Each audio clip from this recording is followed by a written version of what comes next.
इन्हें तो खुद से बना के हो जाए।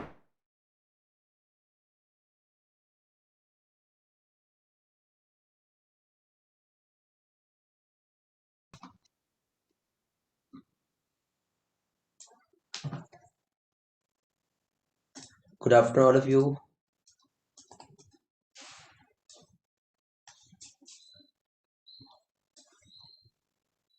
Am I audible all?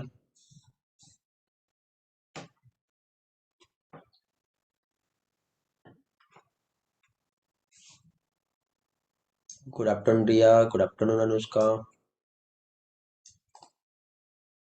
Good afternoon, Pradnya, Shanvi, Taresh, Aditya, Nandini, Khushi, Ninath. Very good afternoon. Okay, आज स्ट्रेंथ कम दिख रही है, बहुत ही ज्यादा कम दिख रही है। कहाँ गए बेटा सारे लोग?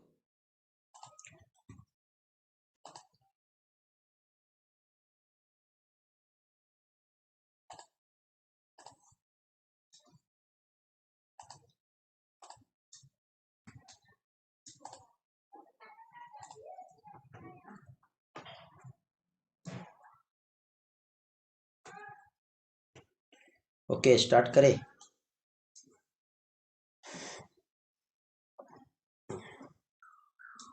देखो, रिकॉम्बिनेंट डीएनए टेक्नोलॉजी जिसका हम लोग प्रोसेस हम समझ रहे थे, जिसमें यदि हमको एक डीएनए जो है किसी सेल से लेकर के उसको किसी होस्ट ऑर्गेनिज्म में इंट्रोड्यूस करवाना है, तो उसके लिए कुछ स्पेशल टाइप की टेक्निक्स या फिर कुछ स्पेशल टाइप की प्रोसेस का रिक्वायरमेंट होता है।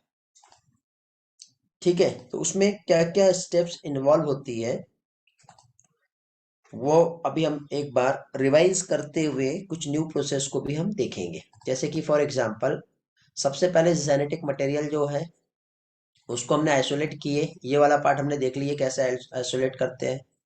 रेस्ट्रिक्शन एंडोन्यूक्लियस एंजाइम की हेल्प से उसको एक स्पेसिफिक लोकेशन पे हमने कट भी कर लिए थे। ये वाला पोर्शन भी हमने देखे हैं, आपको याद होगा। लेकिन इसके बाद बेटा ये एम्प्लीफिकेशन कैसे होता है ये हम अभी नहीं देखे। Okay, insertion of recombinant DNA into host ये हमने देखे तो है, but actually directly host cell में रिकॉम्बिनेंट डीएनए इंसर्ट नहीं होता है। इसके लिए होस्ट को कॉम्पिटेंट बनाना पड़ता है। ये वाला पार्ट भी अभी हमारा नहीं हुआ है, समझ गए। और फाइनली उसके बाद फिर हमें जो रिकॉम्बिनेंट डीएनए बना के हमने उसको होस्ट में इंट्रोड्यूस कराए, तो इंट्रोड्यूस होने के बाद जो फॉरेन जीन प्रोडक्ट है वो ऑब्टेन होगा, और उसके बाद आती है डाउन स्ट्रीम प्रोसेस। तो एम्प्लीफिकेशन अभी हमें देखना है, कॉम्पिटेंट होस्ट क्या होता है ये हमें देखना है, कैसे ऑब्टेन होता है, और डाउन स्ट्रीम प्रोसेस क्या होती है। ये सारे पार्ट्स जो है हम लोगों को यहाँ पर अभी स्टडी करने हैं। तो इसमें फर्स्ट पोर्शन जो है isolation of genetic material. But इसको स्टार्ट करने के पहले कल हम लोग यहाँ पर क्लोनिंग वेक्टर जो है वो हम देख रहे थे। क्या देख रहे थे हम लोग? क्लोनिंग वेक्टर हम लोग यहाँ पर देख रहे थे, और क्लोनिंग वेक्टर जो है उसके स्पेशल फीचर्स जो है वो हम लोग स्टडी कर रहे थे। क्या देख रहे थे हम लोग? क्लोनिंग वेक्टर, और उसके कुछ स्पेशल फीचर्स जो है क्या हो सकते हैं ये हम लोग देख रहे थे। तो एक काम करते हैं, उस पार्ट को अगेन एक बार रिवाइज करते हुए आगे हम बढ़ेंगे, क्योंकि कल बहुत से बच्चों को विजुअलाइज नहीं हो पा रहा था। क्या चीज? यही वाला पोर्शन, क्लोनिंग वेक्टर वाला ये जो पार्ट है इसमें विजुअलाइज नहीं हो पा रहा था। ठीक है, तो उसको हम वन बाय वन एक बार अगेन रिवाइज करते हैं। क्या है रिकॉम्बिनेंट डीएनए टेक्नोलॉजी, कैसे वो काम करता है। ठीक है, ये सारी चीजों को देखते हुए हम आगे सारे पोर्शन को कंटिन्यू करेंगे।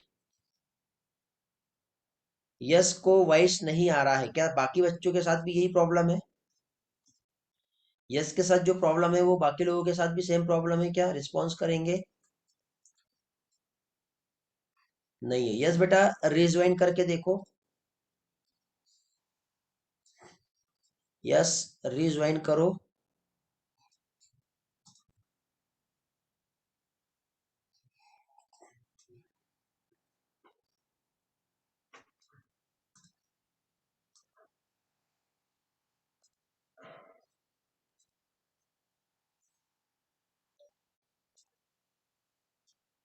ना ओके और नॉट।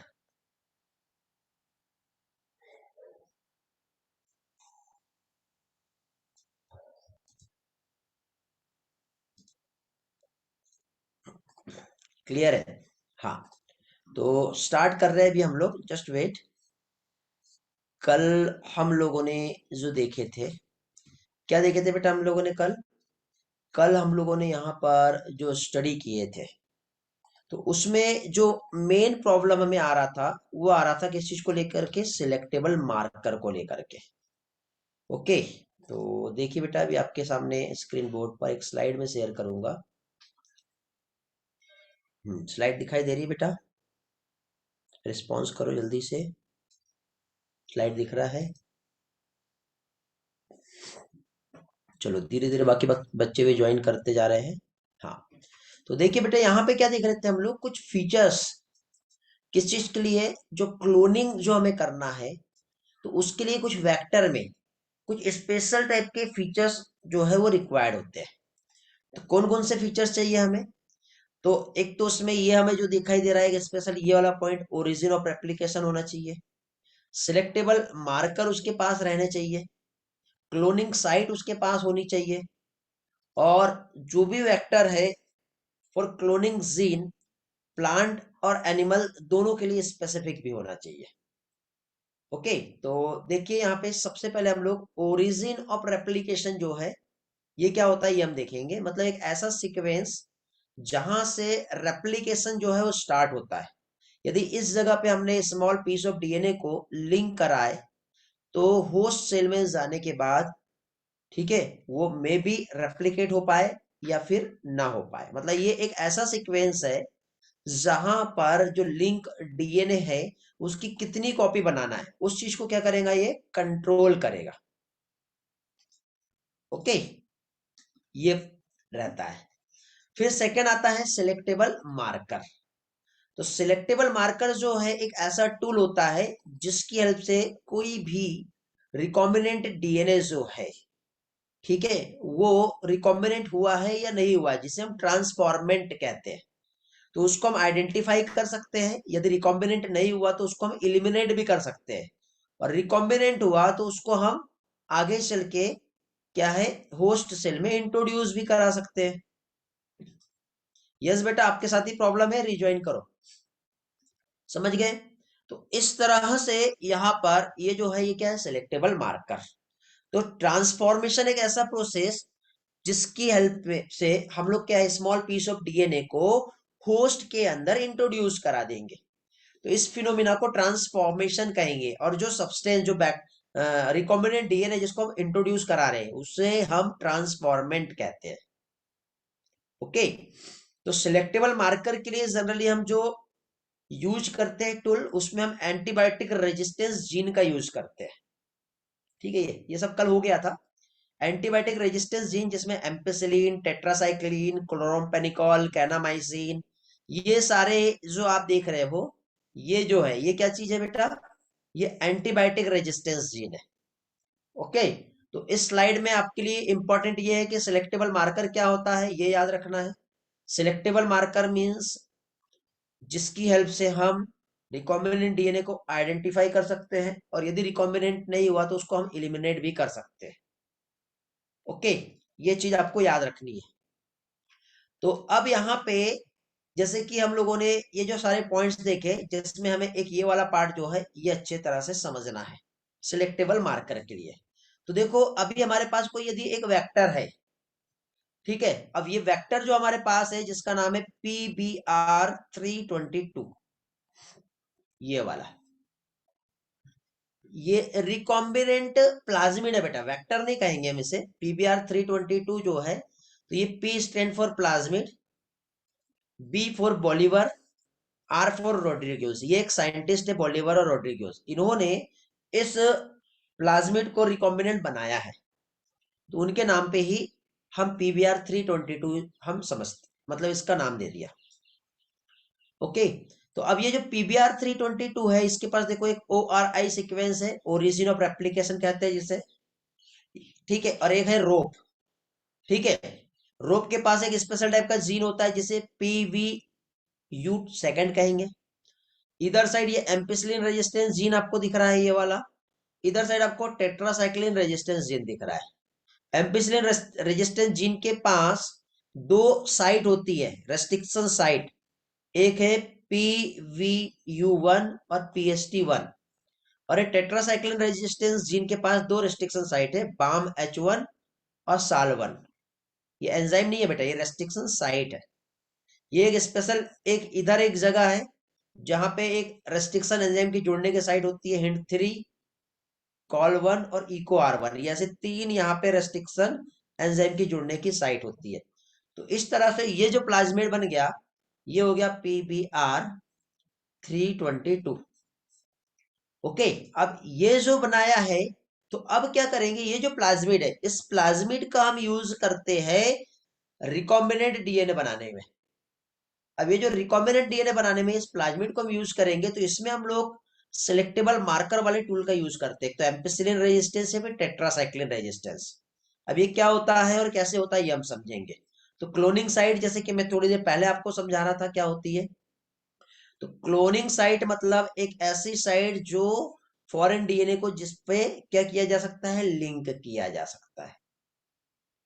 ठीक है, क्लोनिंग साइट में वेक्टर की एक जगह जहां पर क्या है, फॉरेन डीएनए को क्या कर सकते हैं, लिंक कर सकते हैं।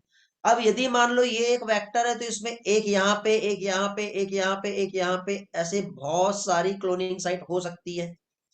तो कोई भी एक एंजाइम आएगा तो ये हर जगह उसने रिकॉग्नाइज किया, तो इस प्लाज्मिड के तो टुकड़े हो जाएंगे ना। अब टुकड़े हो जाएंगे तो फिर हम इसमें हमारा जो रिकॉम्बिनेंट डीएनए, मतलब कोई एक डिजायर सेगमेंट ऑफ डीएनए है, इसको किसके साथ जोड़ना है और फिर वापस इस प्लाज्मिड को फिर से जोड़ना है, तो ये प्रोसेस बहुत ही ज्यादा कॉम्प्लिकेटेड हो जाएगी। ओके, तो इसलिए कभी भी एक ही रिकॉग्नाइजेशन साइट होनी चाहिए एक रेस्ट्रिक्शन एंजाइम के लिए। तो वो जो प्रोसेस है वो कॉम्प्लिकेटेड नहीं होती जीन क्लोनिंग की। ये वाला स्टेटमेंट बहुत से बच्चों को नहीं समझता है, इसलिए ये वाला स्टेटमेंट आप लोग याद रखेंगे। तो यदि फॉरेन डीएनए को हमने लाइगेटेड किए BAMH1 site of tetracycline resistance gene, देखो थोड़ी देर पहले मैंने एक प्लाज्मिड का पिक्चर दिखाया था, ये वाला याद आ रहा है। तो ये देखो, ये टेट्रासाइक्लिन रेजिस्टेंस जीन, इसमें BAMH1 ये जो साइट दिख रही है, ये क्लोनिंग साइट है, दिख रहा है बेटा। तो यदि हमने फॉरेन डीएनए को यहां पर लाइगेटेड किए, कौन सा वेक्टर है ये, PBr322 में, तो जो रिकॉम्बिनेंट प्लाज्मिड है उसके पास क्या लॉस हो जाएगा, टेट्रासाइक्लिन के रेजिस्टेंस को ये लॉस्ट कर देगा। समझ गए, क्या करेगा ये टेट्रासाइक्लिन के रेजिस्टेंस को ये लॉस्ट कर देगा। लेकिन एम्पिसिलिन का रेजिस्टेंस लॉस होगा क्या, नहीं होगा। मीन्स हमने फॉरेन डीएनए को इंसर्ट करा दिए, कहां पे इंसर्ट कराया हमने, टेट्रासाइक्लिन रेजिस्टेंस जीन के एक रेस्ट्रिक्शन साइट BAMH1 पे। समझ गए। तो अब यहां पे यदि ये रिकॉम्बिनेंट नहीं होता है तो टेट्रासाइक्लिन का रेजिस्टेंस को वो लॉस्ट नहीं करेगा। यदि ये रिकॉम्बिनेंट हो जाता है तो टेट्रासाइक्लिन के रेजिस्टेंस को लॉस्ट कर देगा। तो जब हम इसको ट्रांसफर करते हैं एम्पिसिलिन कंटेनिंग मीडियम में, तो एम्पिसिलिन एंटीबायोटिक से वो रेजिस्ट है, उससे उसको कुछ नहीं होगा। लेकिन टेट्रासाइक्लिन रेजिस्टेंस जीन के पास, मतलब उसको हम टेट्रासाइक्लिन एंटीबायोटिक पे पास करेंगे तो क्या होगा, उसका लॉस हो जाएगा। तो देखो यहाँ पे स्टेप्स में आपको दिखाई दे रहा है, ये आपको एक डीएनए सीक्वेंस दिख रहा है यहाँ पर, उसके जीन को हमने काटे, एक साइड से हमने प्लाज्मिड को लिए, ये प्लाज्मिड को लेने के बाद हमने इन दोनों को जोड़ दिए और इस तरह से एक रिकॉम्बिनेंट डीएनए बन गया। लेकिन ये रिकॉम्बिनेंट हुआ या नहीं हुआ ये हमें कैसा पता चलेगा, तो वो पता चलेगा हमें सिलेक्टेबल मार्कर की हेल्प से। जब हम कट करेंगे तो देखो हमको यहाँ पे ये स्टिकी एंड होता है, दिख रहा है बेटा, ये प्लाज्मिड आपको दिखाई दे रहा है यहाँ पर। अब ये जो प्लाज्मिड आपको यहाँ पे जो दिख रहा है और ये हमारा, ठीक है, इसको हमने काट दिए, उसके बाद हमने एक जो डीएनए है उसको हमने ले लिए और इसके साथ क्या करेंगे, हम जोड़ देंगे। तो क्लोनिंग वेक्टर के लिए हमें क्या चाहिए, origin of replication, selectable marker और क्लोनिंग साइट, ये सारी चीजें चाहिए होता है।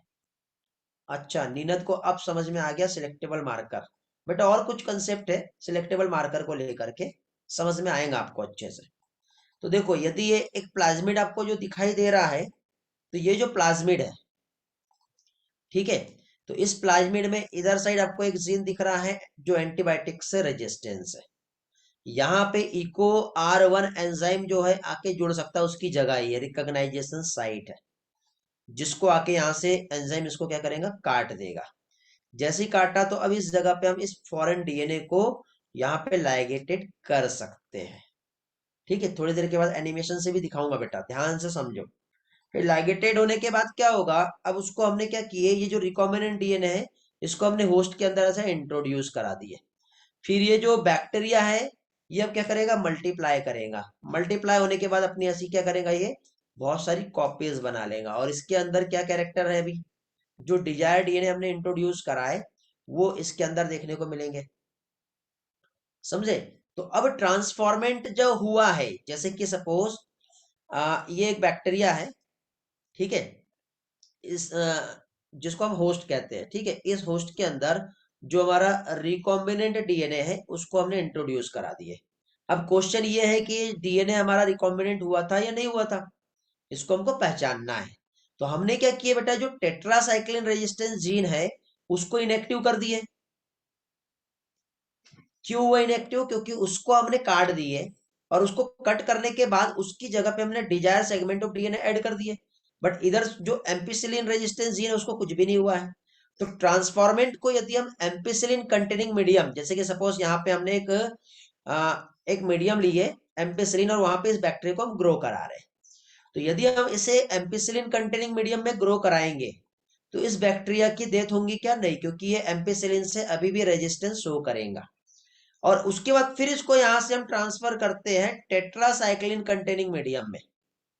ठीक है, तो टेट्रासाइक्लिन कंटेनिंग मीडियम में यदि ग्रो कराते हैं तो ये यहां पे इस बैक्टीरिया को डिस्ट्रॉय कर देगा। तो रिकॉम्बिनेंट कभी भी एम्पिसिलिन कंटेनिंग मीडियम में तो ग्रो करता है बट टेट्रासाइक्लिन मीडियम में ग्रो नहीं करता। यदि वो रिकॉम्बिनेंट नहीं हुआ तो वो दोनों भी जगह ग्रो करेगा। तो इससे हम फाइंड कर सकते हैं कि हमारा जो क्या है डीएनए है वो रिकॉम्बिनेंट डीएनए है या नहीं है। और रिकॉम्बिनेंट डीएनए है तो उसको हम सिलेक्ट करेंगे और आगे की फर्दर प्रोसेस के लिए प्रोसीड कर देंगे। ऐसा होगा। समझ में आया बेटा कैसे यहां पर प्रोसेस होने वाली है?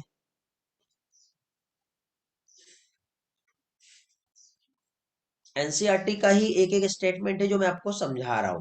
कल गणेश का कहना था कि एनसीईआरटी का स्टेटमेंट नहीं समझ रहा था। अभी बेटा देखो वही है एनसीईआरटी की लाइन, अभी आपको समझ में आ जाएगी। मतलब इस केस में एक एंटीबायोटिक से रेजिस्टेंस जीन रहेगा और दूसरा नहीं रहेगा। मतलब दूसरा वाला जो है वो इनएक्टिवेट हो गया। तो इनएक्टिवेट हो गया due to insertion of alien DNA, जिसके लिए हम एक टर्म यूज करते हैं, इसको हम इंसर्शनल इनएक्टिवेशन कहेंगे।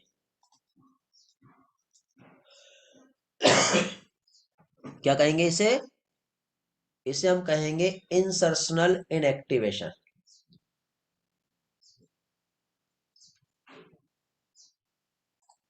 ओके, और ये हेल्प करता है रिकॉम्बिनेंट को सिलेक्ट करने में।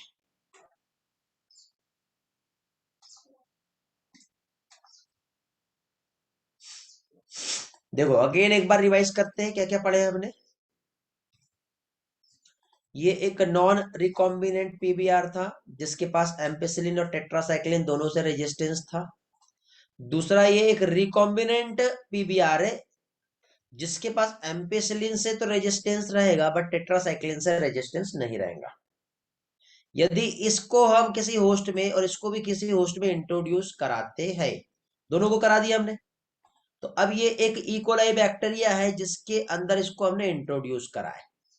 और इंट्रोड्यूस कराने के बाद हम उसको एक स्पेशल मीडियम में ग्रो कराते हैं जिसके अंदर एम्पिसिलिन एंटीबायोटिक है। तो अब मुझे बताओ इसमें कौन सा वाला बैक्टीरिया किल हो जाएगा, बताइए। ये एक ऐसा बैक्टीरिया था, ठीक है। आगे इसको होस्ट में इंट्रोड्यूस करा के एम्पिसिलिन वाले मीडियम में ग्रो कराया। अब बताइए कौन सा बैक्टीरिया किल होगा इसमें से। इसको यदि मैं ए नाम दूं और इसको मैं बी नाम दूं, कौन सा वाला किल होगा बताइए, ए वाला या बी वाला, या दोनों में, या कोई भी किल नहीं होंगे। रैली को कंसेप्ट नहीं समझा लगता है अभी। वेरी गुड, नीनत को अच्छे से समझ में आ गया।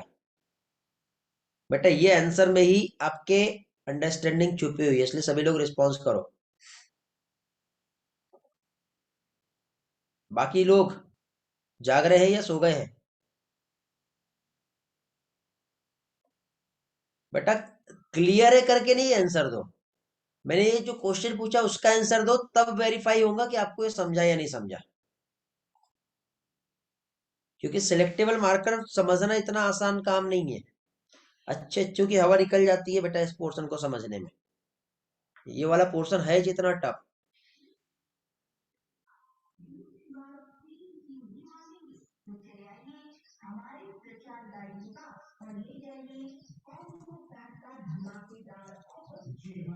हाँ रेली, अभी आप सही हो।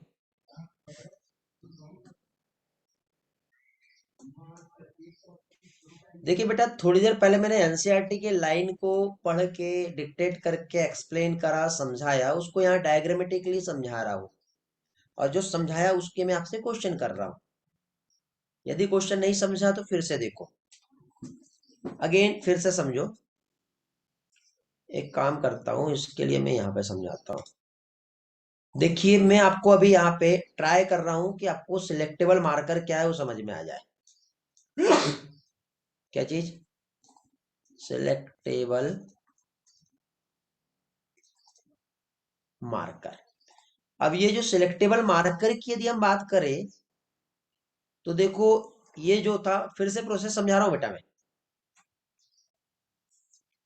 ये जो है, सपोज ये ह्यूमन सेल है, ये इसका न्यूक्लियस, ये इसका डीएनए। इसके डीएनए को हमने यहां से क्या किए, बाहर निकाल लिए। बाहर निकालने के बाद ट्राई करता हूँ कैंची की जैसा बना के देखता हूँ, बन जाएगा तो ठीक है। सीजर की हेल्प से हमने इस जगह को काट दिए। काटने के बाद ये बाहर आ गया। ये हमारा डिजायर डीएनए है। इसके बाद हमने क्या किया बेटा, यहां पे हमारे पास एक वेक्टर है। इस वेक्टर को हमने यहां से बाहर निकाले। बाहर निकालने के बाद इस वेक्टर को भी हमने यहां से कट कर दिए। लेकिन देखो कट कहां से करेंगे, कहीं से भी नहीं करेंगे। ये जो वेक्टर है, इधर साइड एम्पिसिलिन और इधर साइड टेट्रासाइक्लिन रेजिस्टेंस जीन है। कौन सा वाला हम काट रहे हैं? हम काट रहे हैं टेट्रासाइक्लिन वाला पार्ट। तो इस टेट्रासाइक्लिन वाले पार्ट को काट के जो डिजायर डीएनए है, यहां पर हमने क्या किए, इंट्रोड्यूस करा दिया। तो टेट्रासाइक्लिन का रेजिस्टेंस को इसने क्या किया, लॉस्ट कर दिया। अभी इसने टेट्रासाइक्लिन रेजिस्टेंस को क्या किया, इसने लॉस्ट कर दिया। समझे?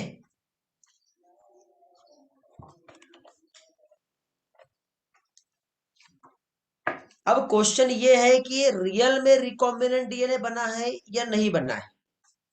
यदि ये रियल में बनेगा तो टेट्रासाइक्लिन के रेजिस्टेंस को लॉस्ट करेगा, ठीक है। तो अब देखो यहां पे हमने इस तरह से ऐसे दो प्लाज्मिड लिए, ठीक है। तो अब यहां पे भी हमने ट्राई किए कि यहां पे ये लाइगेटेड करा दे, बट यहां पे इसका लाइगेशन नहीं हुआ। अब हमने क्या किए, इसको किसी एक होस्ट में इंट्रोड्यूस करा दिए। अब यदि हमने एक होस्ट में इसको इंट्रोड्यूस करा है तो ये रिकॉम्बिनेंट वाला था, इसको हम ट्रांसफॉर्मेंट कहेंगे, और इसको हम नॉन ट्रांसफॉर्मेंट कहेंगे। दो कंडीशन हो सकती है, या तो हम यही वाला बैक्टीरिया को डायरेक्टली ले रहे हैं, या फिर इसमें हमने रिकॉम्बिनेंट करने में सक्सेस नहीं मिली हमें, तो उसको हमको चेक करना है, तो ये वाला हम ले रहे हैं। फिर इसके बाद इन दोनों को सबसे पहले हम क्या करेंगे, एक पेट्री प्लेट लेंगे। अब पेट्री प्लेट कैसे बनाएंगे आइडिया नहीं है, इमेजिन करो कि एक पेट्री प्लेट है, जैसा भी होगा, ठीक है। तो अब हम क्या कर रहे हैं, इसे अब हम क्या करेंगे, ग्रो कराएंगे। क्या करेंगे हम, अब इसे, अब इसे हम ग्रो कराएंगे। ठीक है, जस्ट वेट, मैं इसके लिए एक पिक्चर ले लेता हूं आप लोगों के लिए, ताकि आपको समझे।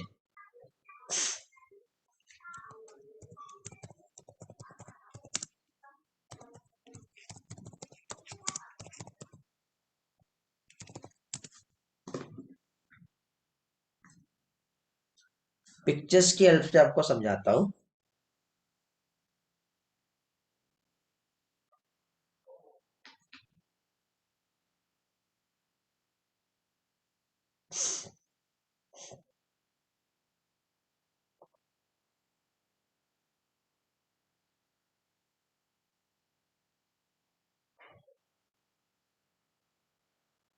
अब ये जो बैक्टीरिया है, इस बैक्टीरिया को हम क्या कर रहे हैं, ये इस तरह से एक पेट्री डिश दिख रही है बेटा, ये इस पेट्री डिश में क्या है, ये इधर साइड ये जो रेड कलर का है, ये आपको ऑरेंज कलर का जो दिखाई दे रहा है, या चॉकलेट कलर का, ये जो है, ये एक मीडियम है।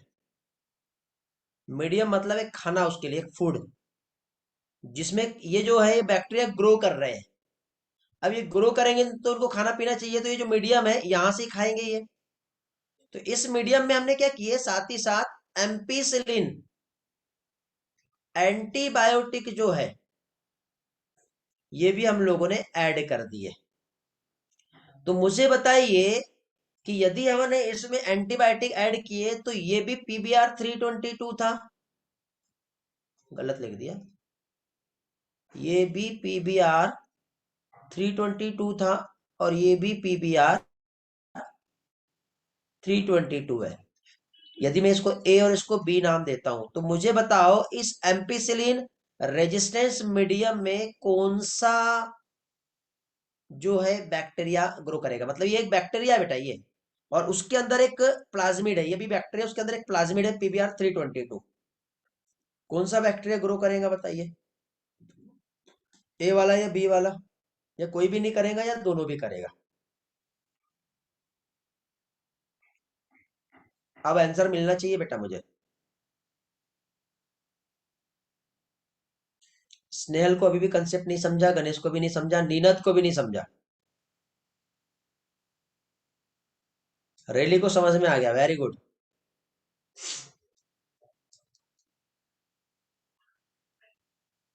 आदित्य बेटा आप भी कंफ्यूज हो रहे हो। मैं क्या बोल रहा हूं, इस एम्पिसिलिन रेजिस्टेंस मीडियम में कौन सा बैक्टीरिया ग्रो करेगा। एक ट्रांसफॉर्मेंट है और एक नॉन ट्रांसफॉर्मेंट है, क्या दोनों ग्रो करेगा, या दोनों भी नहीं करेगा, या कोई एक करेगा।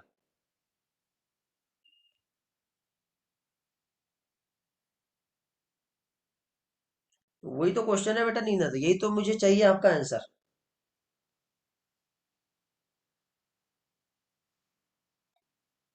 अरे अकल के अंधो, इधर ध्यान दो। यहां पे मैंने इंसर्ट जो कराया, किसकी जगह पे कराया, टेट्रासाइक्लिन की जगह पे कराया, तो इसने सिर्फ टेट्रासाइक्लिन के रेजिस्टेंस को लॉस्ट किया है, बट एम्पिसिलिन के रेजिस्टेंस को लॉस किया क्या, नहीं। और ये तो ऑलरेडी एम्पिसिलिन से रेजिस्टेंट है। तो यदि मैं एक मीडियम में इनको ग्रो कराना चाहूं, एम्पिसिलिन रेजिस्टेंट मीडियम में, तो दोनों ही ग्रो करेंगे ना।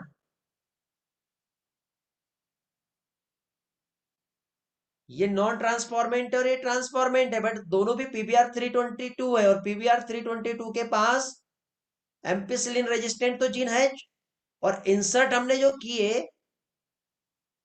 ठीक है, हमने जो यहाँ पे ये जो इंसर्ट किए, ये कहाँ पे किए, यहाँ पे बताया हुआ है, ये एम्पिसिलिन है इधर, ये देखो यहाँ पर, ये यहाँ पे आपको दिखाई दे रहा है, दिख रहा है कि नहीं, ये एम्पिसिलिन और ये टेट्रासाइक्लिन, ये तो लिखा था ना मैंने। हाँ, दोनों भी ग्रो करेंगे ना, करेंगे दोनों ग्रो। अब यदि हम इसको यहां से इस कल्चर को निकालते हैं और इस कल्चर को लेकर के यदि अब मैं चाहूं कि इसको टेट्रासाइक्लिन रेजिस्टेंट मीडियम में ग्रो करा दूं, कहां पर, अब मैं चाहता हूं कि इसको मैं टेट्रासाइक्लिन रेजिस्टेंट मीडियम में ग्रो कराऊंगा, तो अब बताइए, ये अब जैसे मैंने उसको ट्रांसफर कर दिया, ठीक है, कहां ट्रांसफर किया, एक यहां पे नॉन ट्रांसफॉर्मेंट था और एक ट्रांसफॉर्मेंट था, और दोनों को मैंने यहां पे ग्रो कराया, जिसमें मैंने टेट्रासाइक्लिन एंटीबायोटिक ऐड कर दिया। अब मुझे बताओ, इसमें ए वाला ग्रो करेगा या बी वाला, या दोनों करेंगे या दोनों भी नहीं करेंगे, ये आंसर आपके इस कंसेप्ट के क्लियरिटी को रिप्रेजेंट करेगा, कौन सा ग्रो करेगा और कौन सा ग्रो नहीं करेगा, मुझे ये आंसर चाहिए बेटा।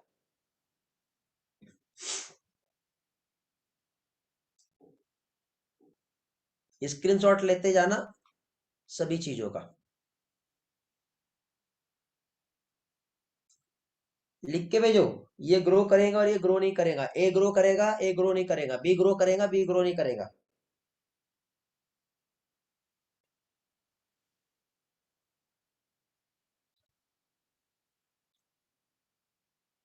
हाँ बेटा, वेरी गुड निनत, आप सही हो, आपको समझा, आपका आंसर आया सही, good Janvi pimple, Pimple.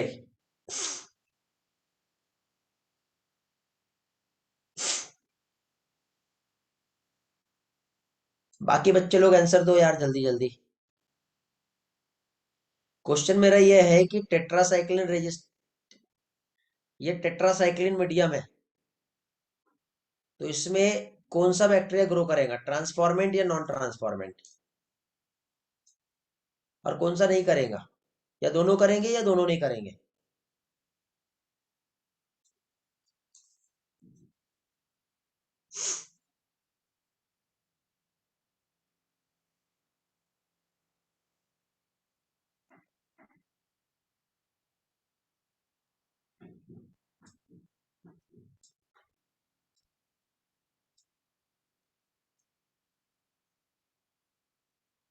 Very good Aditya, आप भी सही हो, गुड गणेश, अभी आपको भी समझ में आ रहा है,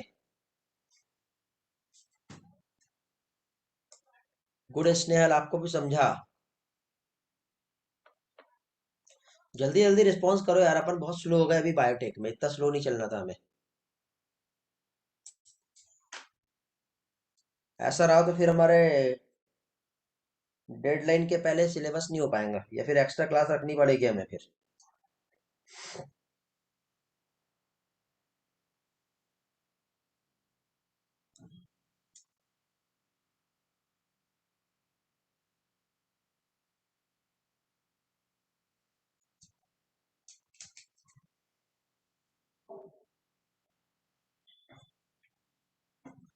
चलो तो देखते हैं क्या हो रहा है यहाँ पर, तो देखो, यदि हमने ट्रांसफॉर्मेंट की बात की, तो ट्रांसफॉर्मेंट कहाँ पे हमने किए थे, ट्रांसफॉर्मेशन जहां पे टेट्रासाइक्लिन रेजिस्टेंस जीन था, तो यदि हमने इस टेट्रासाइक्लिन रेजिस्टेंस जीन को कट करके यहां पे हमने लाइगेटेड कर दिए हमारा जो डिजायर डीएनए है, तो इसने लॉस्ट कर लिया क्या चीज, टेट्रासाइक्लिन रेजिस्टेंस को, और जब हम टेट्रासाइक्लिन कंटेनिंग मीडियम में ग्रो कराएंगे, यहां लिखता हूं मैं, ठीक है, कंसेप्ट समझना, when grow tetra cyclin containing medium. तो इसमें एक हमारे पास ट्रांसफॉर्मेंट है और एक हमारे पास नॉन ट्रांसफॉर्मेंट है। तो ट्रांसफॉर्मेंट और नॉन ट्रांसफॉर्मेंट, तो टेट्रासाइक्लिन कंटेनिंग मीडियम में नॉन ट्रांसफॉर्मेंट जो रहेगा क्या होगा, विल ग्रो, बट ट्रांसफॉर्मेंट ये ग्रो नहीं करेगा क्योंकि उसने टेट्रासाइक्लिन के रेजिस्टेंस को लॉस्ट कर लिया है। और यही से बेटा ये हमारा एक टूल रहेगा जिसमें हमें किसे सिलेक्ट करना है और किसे एलिमिनेट करना है। तो किसको हम सिलेक्ट करेंगे, ऑब्वियसली यहां पर हम ट्रांसफॉर्मेंट को सिलेक्ट कर लेंगे। मींस ये यहां पे आप जो देख रहे थे ये वाला, तो इसमें आपको दो कॉलोनी मिल रही थी बेटा।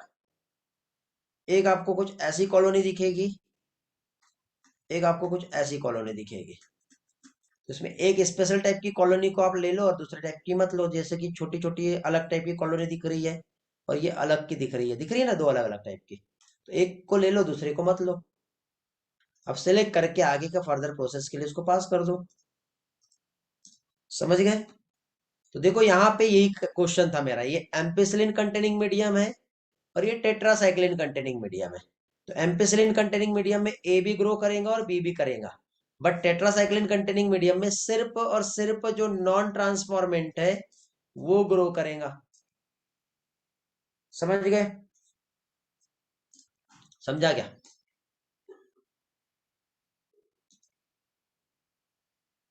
तो यहां पे देखो ये कहा है कि selection of recombinant due to inactivation of antibiotic is क्या है, cumbersome procedure because it required simultaneous क्या है, प्लेटिंग। मतलब देखो यदि हम ये मेथड से जाते हैं, इसका मतलब क्या है ये समझ लो, नहीं तो आप एनसीईआरटी पढ़ोगे तो समझेगा नहीं। यहाँ पे ये कहा है कि यदि हम इस मेथड से जाते हैं तो ये हमारे लिए बहुत ही कॉम्प्लिकेट और लेंदी प्रोसेस हो गया। क्यों, क्योंकि हमने सबसे पहले एक बैक्टीरिया को ग्रो कराए, फिर उसके अंदर होस्ट के अंदर उसको हमने इंट्रोड्यूस कराया हमारा रिकॉम्बिनेंट डीएनए, फिर इस होस्ट को एम्पिसिलिन वाले मीडियम में ग्रो करा रहे, फिर उसको टेट्रासाइक्लिन वाले मीडियम में ग्रो करा रहे, फिर इस एम्पिसिलिन वाले में से सेलेक्ट कर रहे, फिर उसको फर्दर ग्रो करा रहे। तो ये साइमल्टेनियसली प्लेटिंग हमको करना पड़ेगा, तब जाके प्रोसीजर हो पाएगा, है कि नहीं। बट हम चाहते हैं कि इतना यहाँ पे कॉम्प्लिकेशन ना आए, तो उसके लिए एक अल्टरनेटिव सिलेक्टेबल मार्कर मेथड का हम यूज करेंगे, तो जो हमारे साइंटिस्ट ने डेवलप किया है, जिसमें हम रिकॉम्बिनेंट और नॉन रिकॉम्बिनेंट को इजीली आइडेंटिफाई कर पाए।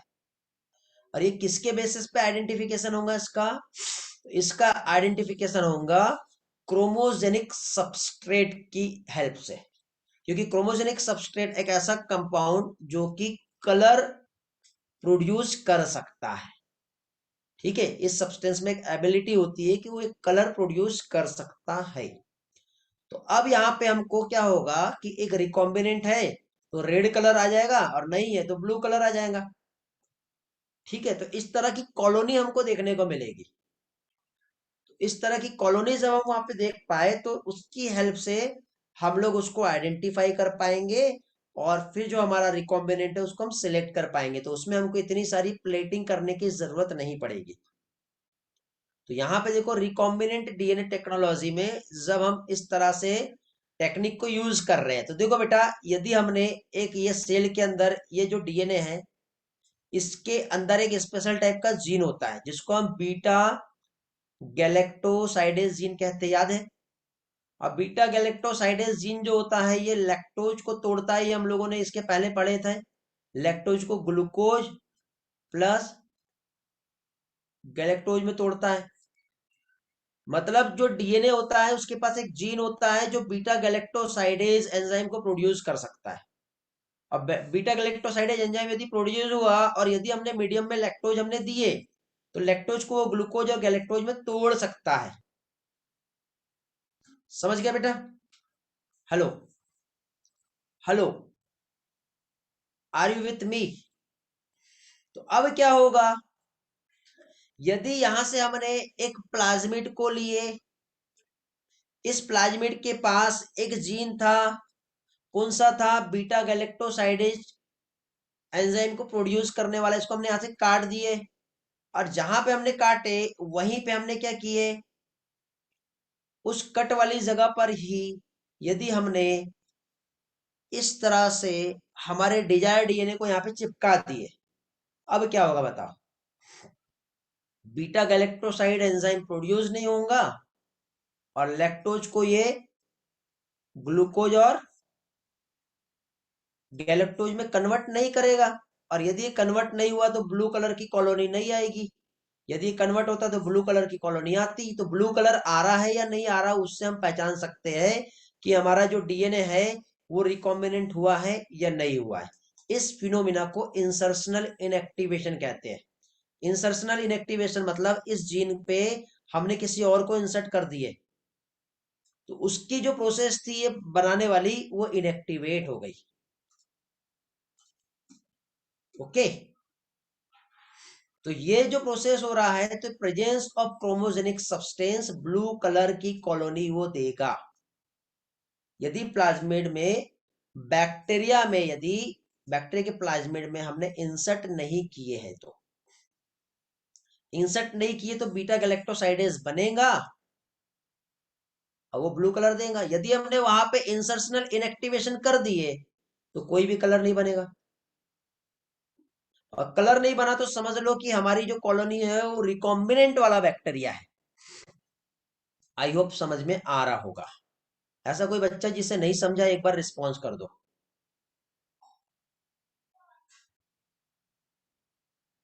बेटा वो डिक्शनरी में सर्च करो खुशी आप। ऐसा कोई बच्चा है जिसे नहीं समझा, हैंड रेज कर दो।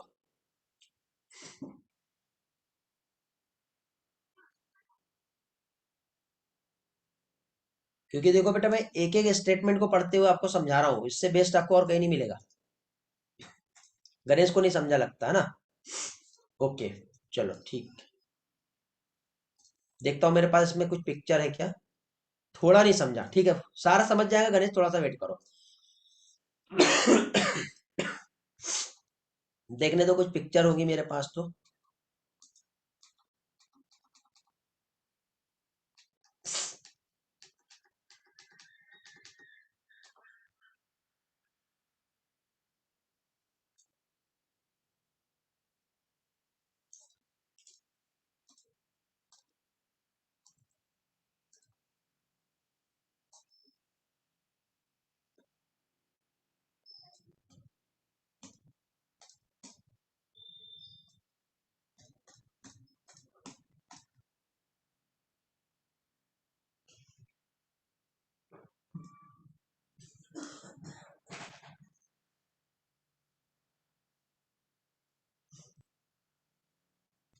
हम्म,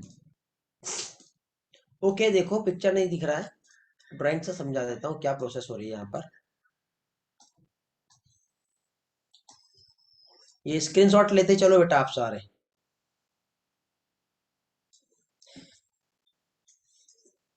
मुझे बताओ, हम लोगों ने लैक ऑपेरॉन मॉडल पढ़े हैं,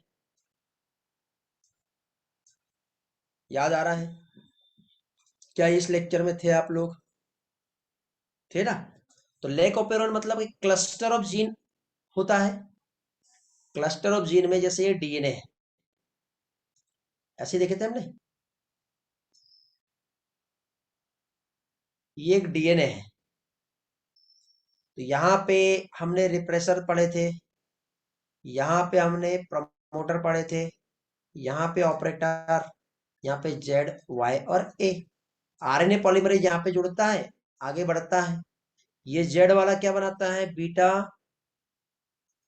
गैलेक्टो साइडेज, ये मतलब यहां पे एक जीन होते हैं जो इस एंजाइम को बनाने की कोडिंग होती है। यदि आरएनए पॉलीमरेज यहां से गुजरेगा, पास होगा, तो ये यहाँ पे एमआरएनए बनेगा और वो एमआरएनए आगे चल के प्रोटीन बनाएगा। तो कौन सा प्रोटीन बनाएगा? Beta galactosidase. अब बीटा गैलेक्टोसाइडेज क्या करेगा? यदि मीडियम में या सेल में लैक्टोज प्रेजेंट है तो बीटा गैलेक्टोसाइडेज इस लैक्टोज को तोड़ देगा। लैक्टोज किससे बना होता है? ग्लूकोज से और गैलेक्टोज से। ऐसा होता है, ऐसा हम लोगों ने लैक ऑफ पेयर में पढ़े थे। तो यदि कोई एक प्लाज्मिड है, जैसे कि सपोज ये एक बैक्टीरिया है, इसके अंदर ये एक प्लाज्मिड है, और यदि इस प्लाज्मिड के पास यहाँ पे इसका ये जो डीएनए है, डीएनए का एक कोड, ठीक, जहां पर एक कोडिंग है बीटा गैलेक्टोसाइड साइडेज जीन, एक जीन है जो बीटा गैलेक्टोसाइड एंजाइम को बना सकता है, प्रोड्यूस कर सकता है। तो हमने क्या किए, इस प्लाज्मिड को यहां से बाहर निकाले। बाहर निकालने के बाद इसके पास ये वाला जो कोड सीक्वेंस था, इसको यहां से हमने क्या किया, काट दिए। काट दिया हमने। अब काटने के बाद क्या हुआ, जब हमने उसको वहां पे काट दिया ऐसा, और यहां पे काटने के बाद इसमें हमने इंसर्ट करा दिए क्या चीज, हमारा जो डिजायर डीएनए है वो। ठीक है, यहां पे हमने क्या किए, यदि हमने यहां पर इंसर्ट करा दिए जो भी डिजायर डीएनए है वो, यहां पे हमने क्या किया, इंसर्ट करा दिया इस तरह से। तो ये बन गया हमारा क्या, रिकॉम्बिनेंट। ठीक है, यहां पे एक जीन था ये वाला, ये क्या था, नॉन रिकॉम्बिनेंट। और यदि हम इन दोनों को एक मीडियम में ग्रो कराते हैं, क्या चीज, यदि हम इसे एक स्पेशल टाइप के मीडियम में ग्रो कराते हैं, और एक स्पेशल टाइप के मीडियम में यदि हम ग्रो कराते हैं दोनों को, इसको भी हम ग्रो कराएंगे, ये वाले को, और इसको भी हम ग्रो कराएंगे। ग्रो कराने के बाद वहां पे हमने क्रोमोजेनिक सब्सटेंस का यूज किया। अब क्रोमोजेनिक सब्सटेंस का हमने यूज किए, और यूज होने के बाद फाइनली हुआ क्या, तो ये वाला जो है यहाँ पे हमको ब्लू कलर की कॉलोनी देगा, बट ये वाला जो है हमको कलरलेस कॉलोनी देगा।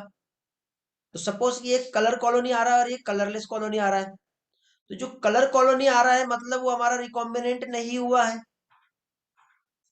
कलरलेस कॉलोनी आ रहा मतलब वो हमारा रिकॉम्बिनेंट हुआ है। तो इस तरह से हम पहचान सकते हैं। तो हमको अलग अलग प्लेटिंग करने की जरूरत पड़ी क्या? नहीं। तो इसमें से जो हमारे को कलरलेस कॉलोनी मिल रही है उसको हम सिलेक्ट करके आगे का क्या कर सकते हैं, प्रोसीजर में हम इसको यूज कर सकते हैं। यहाँ पे कोई रिकॉम्बिनेंट वाले को हमको मारना नहीं है, नहीं नॉन रिकॉम्बिनेंट वाले को मारना है। ग्रोथ तो दोनों की हो रही है, बट एक कलर दे रहा है एक कलर नहीं दे रहा। किसकी वजह से? यहाँ पे हमने एक कलरिंग सब्सटेंस का यूज किया मीडियम में, कलरिंग सब्सटेंस यूज किया, मीन्स हमने क्या यूज किया, इसमें लैक्टोज का यूज किया हमने। और लैक्टोज यूज करने के बाद इसके पास एक जीन है जो गैलेक्टोसाइडेज एंजाइम प्रोड्यूस करेगा, तो लैक्टोज को यहाँ से तोड़ेगा। बट इसके पास जीन नहीं है जो गैलेक्टोसाइडेज प्रोड्यूस करेगा, तो वो तोड़ेगा ही नहीं। तो एक की कॉलोनी कलरफुल हो जाएगी और एक की कॉलोनी कलरलेस आ जाएगी। आई होप आपको अच्छे से अब ये क्लियर हो गया होगा। ठीक है बेटा। हेलो गणेश, थोड़ा सा जो नहीं समझा था वो समझ में आ गया आपको अच्छे से भी? और कोई बच्चा जिसे नहीं समझा हैंड रेस कर दो जल्दी से, क्विकली। आज का जो लेक्चर आप लोगों के लिए बहुत इंपॉर्टेंट है बेटा। जितने बच्चे आज का लेक्चर मिस कर रहे हैं ना, वो बहुत अच्छी चीज मिस कर दे रहे हैं आज।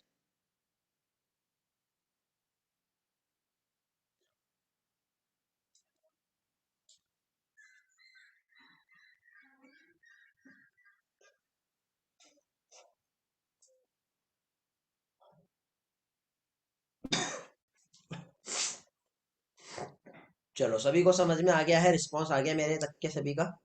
आगे बढ़ते हैं इसी के साथ।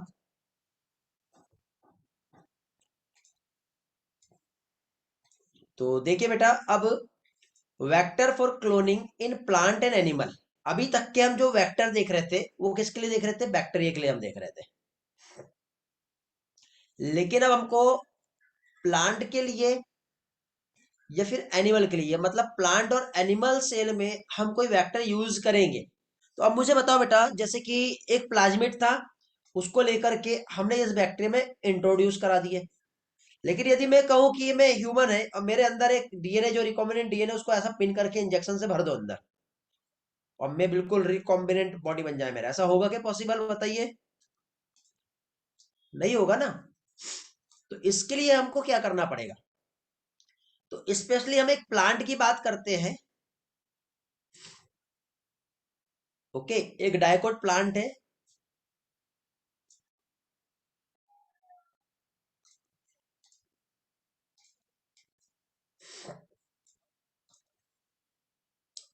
ये एक, सपोज ये एक प्लांट है। ठीक है, एक मिनट, थोड़ा अच्छे से ट्राई करता हूँ बनाने का।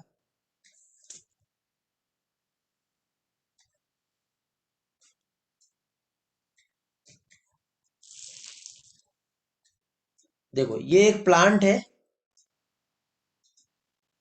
अब ये जो प्लांट है, इस प्लांट में एक बैक्टीरिया है,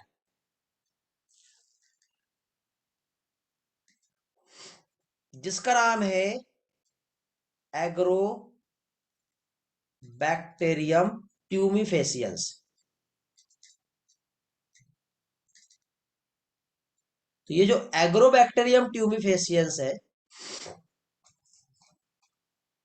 क्या चीज? Agrobacterium tumefaciens. ये जो बैक्टीरिया है, प्लांट में इन्फेक्शन कॉज करता है। और प्लांट में इन्फेक्शन करके एक डिसीज होती है इसकी वजह से, उस डिसीज को कहते हैं क्राउन गॉल डिसीज। मतलब ये प्लांट में ट्यूमर कॉज करता है, ऐसी गठाने आ जाती है प्लांट में। तो हमने क्या किए, इस बैक्टीरिया को हमने आइसोलेट किए। ये एक बैक्टीरिया था, उसके अंदर कौन सा जीन है वो देखे।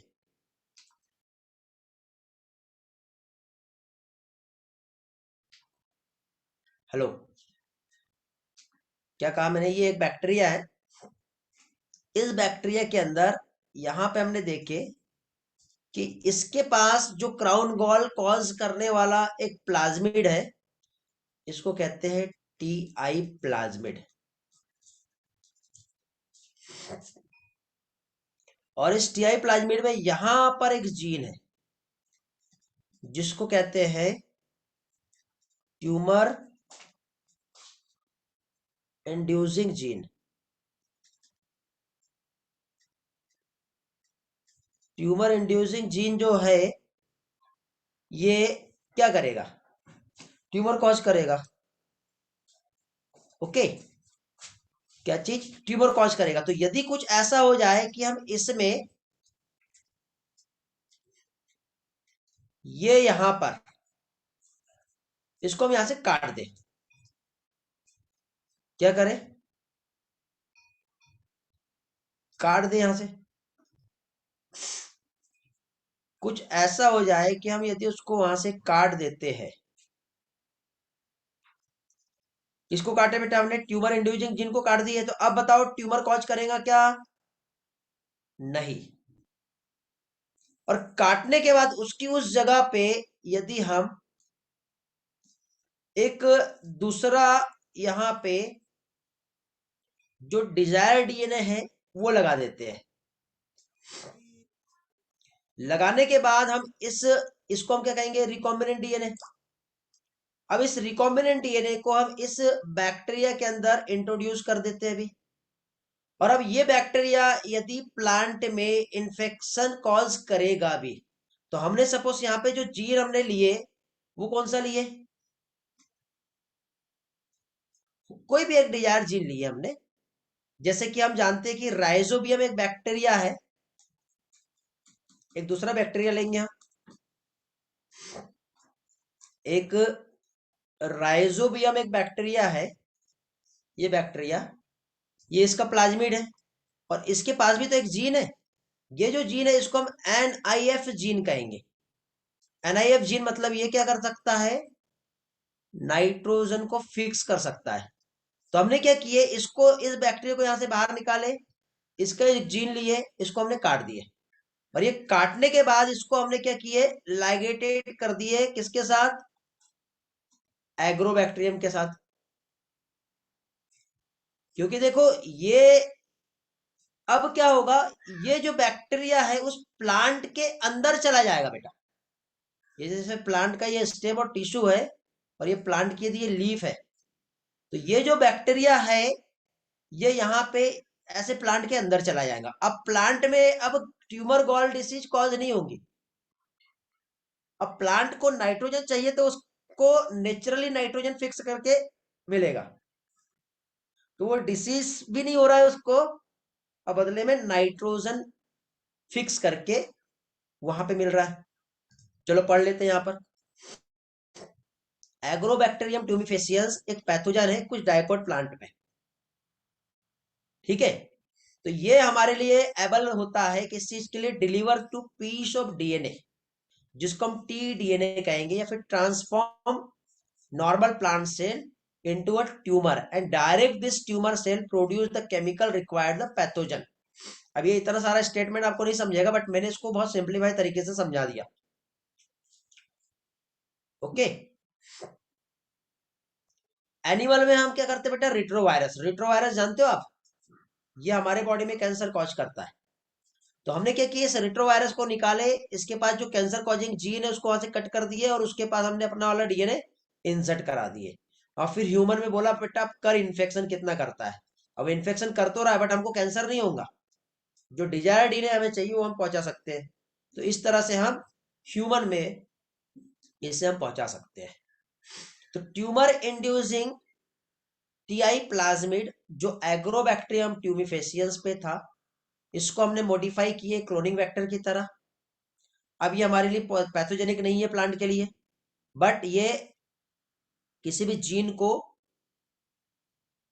टारगेट वैरायटी ऑफ प्लांट में पहुंचाने के लिए काम कर रहा है। समझ गए।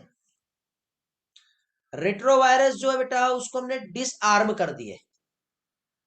डिसआर्म मतलब अब वो हार्मफुल नहीं है हमारे लिए, जिसकी हेल्प से हम उसको डिजायरेबल जीन जो है एनिमल सेल में इंट्रोड्यूस कराना है यदि, तो वो पॉसिबल हो पा रहा है।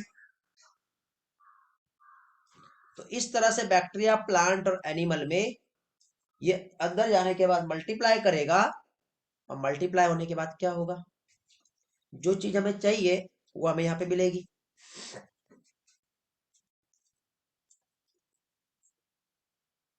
हो गया क्लियर।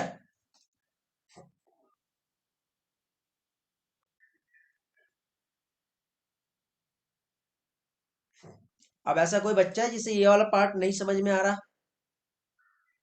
देखो डायग्रामेटिकली समझ लो। एग्रोबैक्टीरियम दिख रहा है आपको। अब ये जो एग्रोबैक्टीरियम है क्या कर रहा है, इसके टीआई प्लाज्मिड को निकाले, लाइगेटेड किए, प्लांट में डाल दिए। पहले अभी उसमें ट्यूमर हो रहा था, अब ट्यूमर नहीं होगा।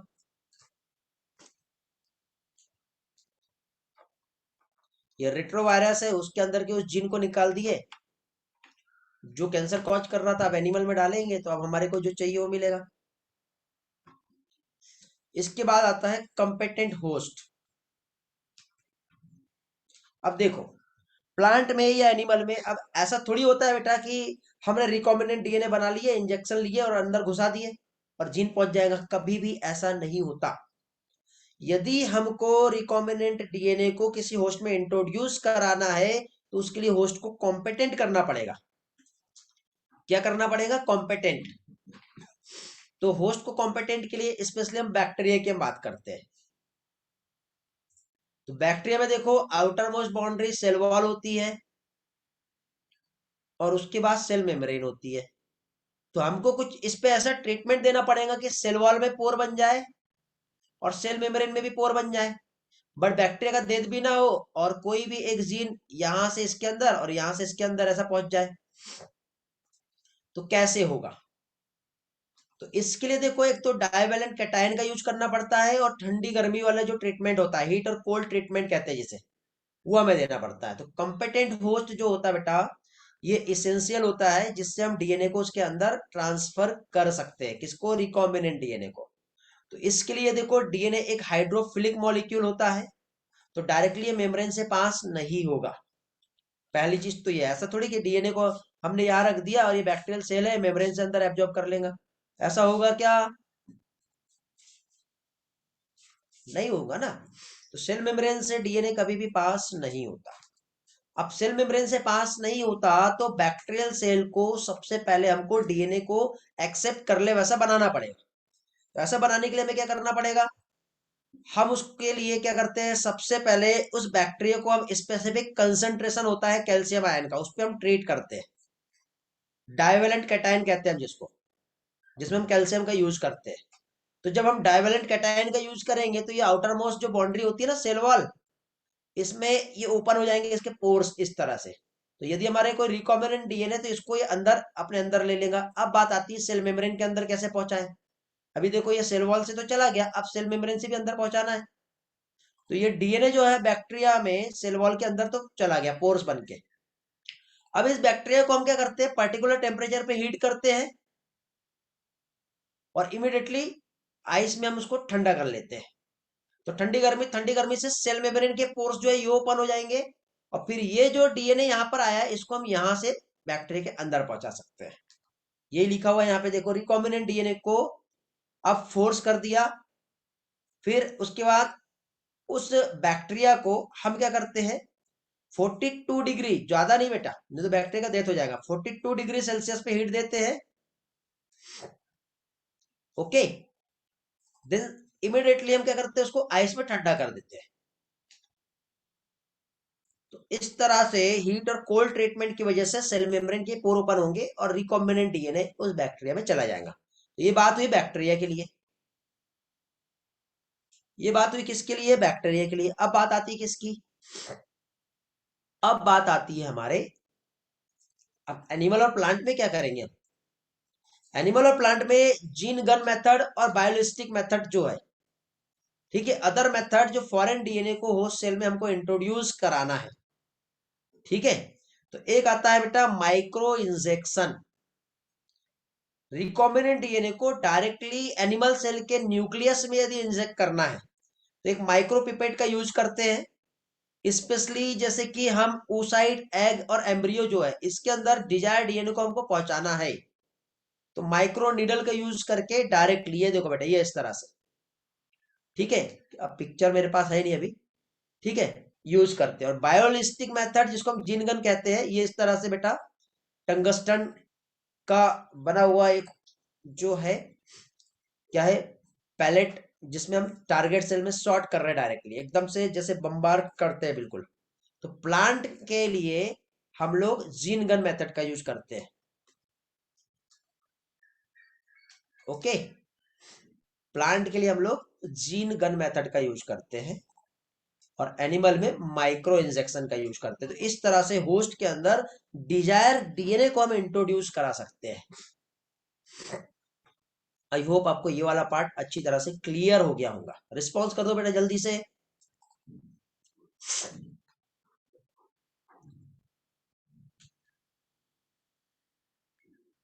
Very good. तो ये थे बेटा जो टूल्स हम लोग पढ़ रहे थे ना, ये। अब हम लोग उसके बाद प्रोसीजर जो होता है, प्रोसीजर क्या होती है, ये हम देखेंगे।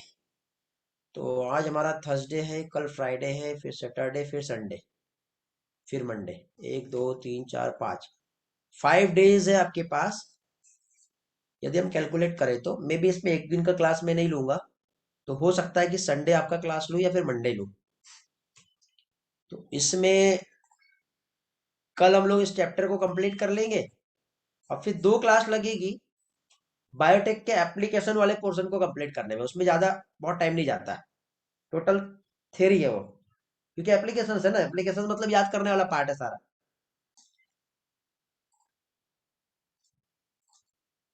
ओके। तो यहां तक के सभी लोगों का क्लियर हो गया बेटा? किसी को कुछ पूछना है? एक काम करो, उठाओ एनसीईआरटी और पढ़ लो एक बार। किसी को कोई डाउट आ रहे तो पूछो। कहाँ से पढ़ना है? 5 मिनट का टाइम दे रहा हूँ बेटा मैं। या बोलो तो मैं आगे नया टॉपिक पढ़ा देता हूँ, बट मजा नहीं आएगा, थोड़ा ही होगा फिर। बेटर यही है कि एक बार पढ़ो एनसीईआरटी और पूछो कहीं कुछ नहीं समझ रहा होगा तो।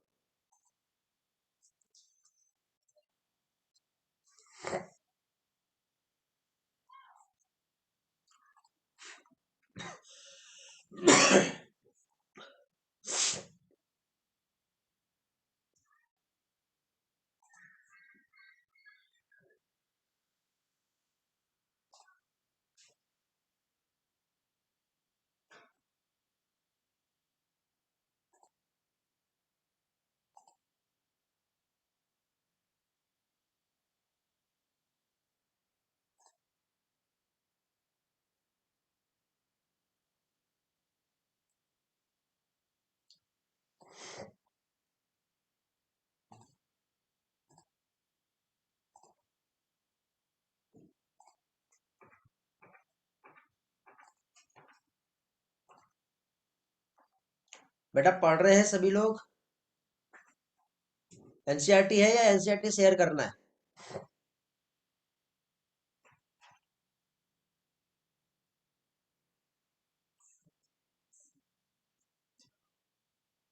पढ़ रहे हैं ना? हाँ ठीक है, पढ़ लो। कुछ प्रॉब्लम है, कोई भी पैराग्राफ, कोई स्टेटमेंट या लाइन में तो पूछो। क्योंकि मैक्सिमम बच्चों को ये वाला पार्ट जो होता है ये नहीं समझता बेटा।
हाँ बेटा, नहीं ना तो याद रखना पड़ेगा आपको। याद ना हो तो मैं ट्रिक बता दूंगा।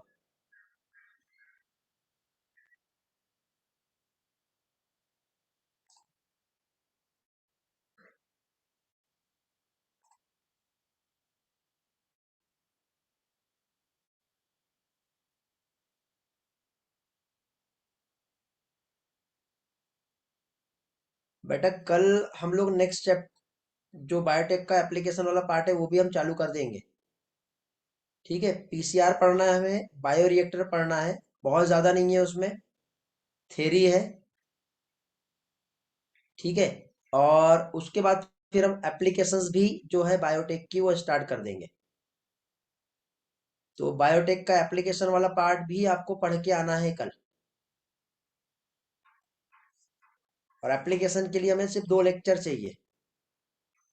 तो कल यदि हम स्टार्ट करते हैं तो हमारा सैटरडे तक के ये पोर्शन कंप्लीट हो जाएगा। तो संडे हमको एक्स्ट्रा क्लास का नीड नहीं है। फिर डायरेक्ट हम रिवीजन शेड्यूल में मिलेंगे। ठीक है बेटा, समझ रहे हो?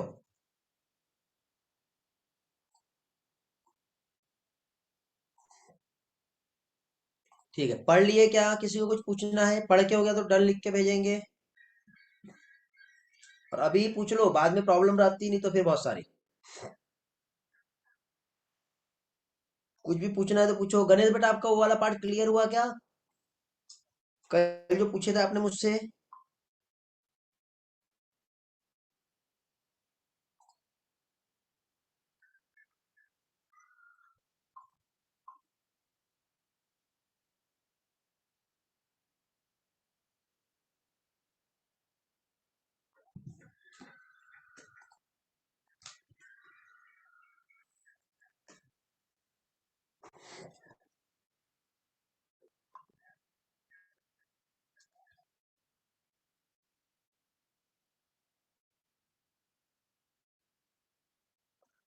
पिंक कलर के ब्रैकेट से मार्क किया हुआ आपको नहीं समझा था, ठीक है।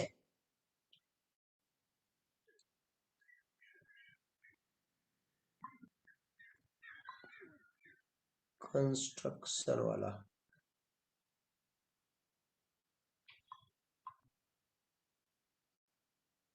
ठीक है, थोड़ा कंफ्यूजन है, जस्ट वेट, उसके लिए मुझे एनसीईआरटी ओपन करना पड़ेगा।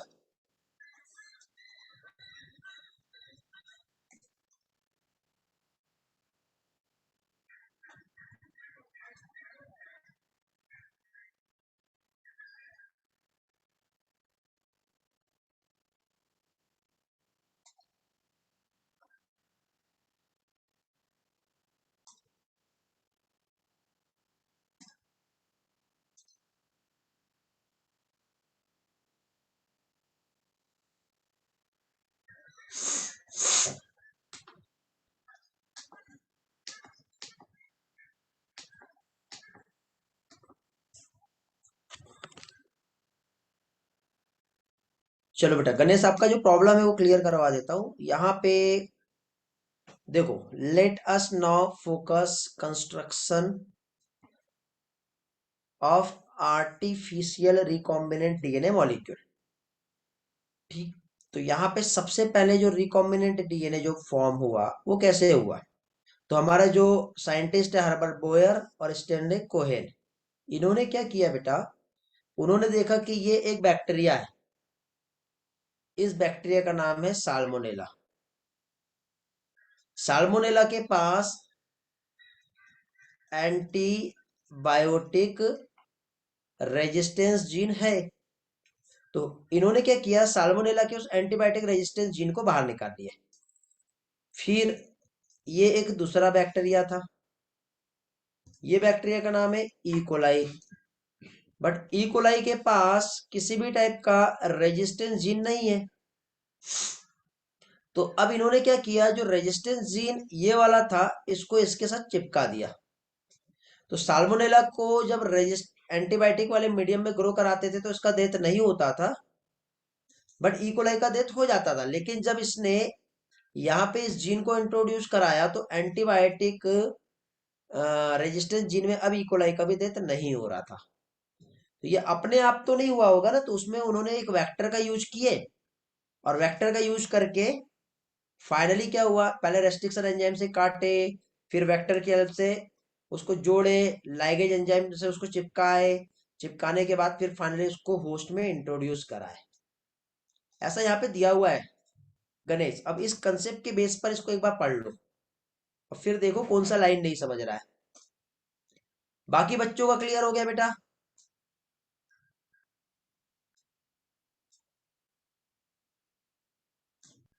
बेटा पहले प्लाज्मिड जो था, देखो ये साल्मोनेला था, ये इकोलाई था। तो हो सकता है कि एक दूसरे इकोलाई से प्लाज्मिड को निकाला, साल्मोनेला से एक जीन को निकाला, प्लाज्मिड को काटा। ठीक है, तो ये जो था ये साल्मोनेला है और ये इकोलाई है और ये दूसरा इकोलाई है। फिर क्या किए, जब रिकॉम्बिनेंट बना तो इसको इस इकोलाई में पहुंचा दिया, तो ये भी रेजिस्टेंट हो गया और ये भी रेजिस्टेंट हो गया। अभी समझा? और कुछ क्वेश्चन है तो पूछो। समझ गया, वेरी गुड। और किसी का कोई कंफ्यूजन है? मैंने आपको ये टूल्स पढ़ने के लिए कहा था बेटा, ये tools of recombinant DNA technology, इसमें स्पेशली आपको जो पढ़ना था अभी, वो स्पेशल फीचर्स जो थे ना क्लोनिंग वाले, ये वाला पार्ट पढ़ना था आपको, एक दो तीन, और इसके बाद का जो पेज था कॉम्पिटेंट होस्ट तक के, ये यहाँ से ये वाला, फिर ये वाला, फिर ये वाला, यहाँ से लेके यहाँ तक के पढ़ लिए सभी लोग?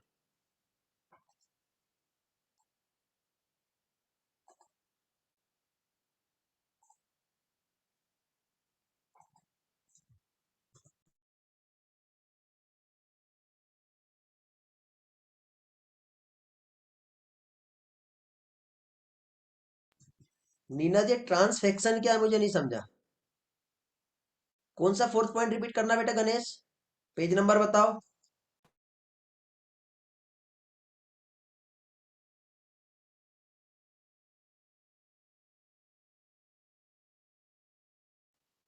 ये वाला क्या?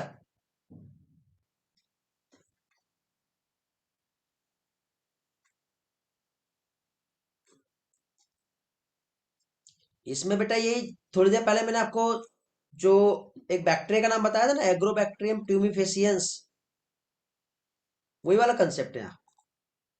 देखो यहाँ पे ट्रांसफरिंग जीन है, यदि हमको प्लांट और एनिमल में या बैक्टीरिया या वायरस में किसी भी जीन को इंट्रोड्यूस कराना है तो उसके लिए कैसे पहुंचाएंगे। तो एक एग्जांपल यहाँ पे बताया है एग्रोबैक्टीरियम ट्यूमिफेसियंस का। ये एक पैथोजन है डायकोट प्लांट पे। तो हमने क्या किए, उसमें से ट्यूमर वाले जीन को निकाल दिए और डिजायर जो जीन है उसको पहुंचा दिए। ऐसे कैंसर कॉजिंग जो वायरस होता है रेट्रो वायरस, ठीक है, उसको हम यूज करके ह्यूमंस में पहुंचा रहे हैं, एनिमल में पहुंचा रहे हैं। यही दिया हुआ है यहाँ पर।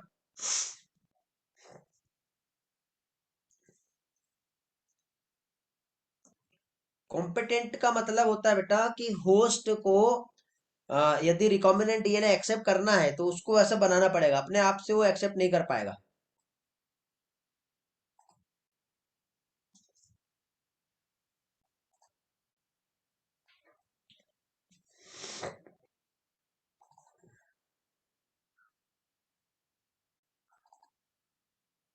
चलो क्लियर हो गया सभी का? Very good. मैंने कल कहा था आपको कि सिलेक्टेबल मार्कर आपको आज अच्छे से समझ में आ जाएगा। ऐसा कोई बच्चा है जिसे सिलेक्टेबल मार्कर में थोड़ा भी कंफ्यूजन है? हैंड रेज कर दो यदि हो तो।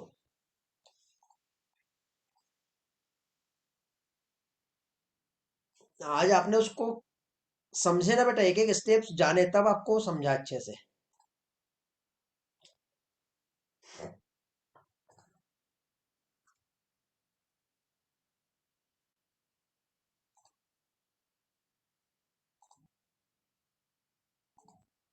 बेटा उसका एक्चुअल सिनोनिम क्या होगा रियली वो मैं नहीं बता सकता, आप डिक्शनरी में सर्च करो। उसका एक्सप्लेनेशन मैंने दे दिया आपको। कॉम्पिटेंट का मीनिंग क्या है? होस्ट को ऐसा बनाना जिसमें रिकॉम्बिनेंट डीएनए उसके अंदर भेज सके, मतलब एक जगह बनाना रिकॉम्बिनेंट डीएनए को पहुंचाने के लिए।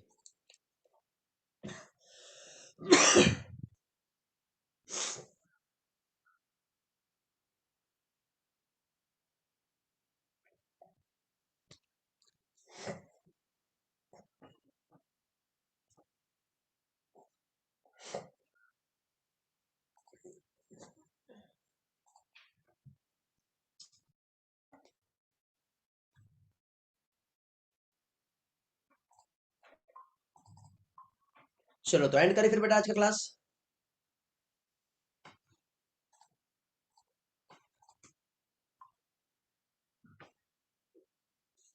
Okay bye bye.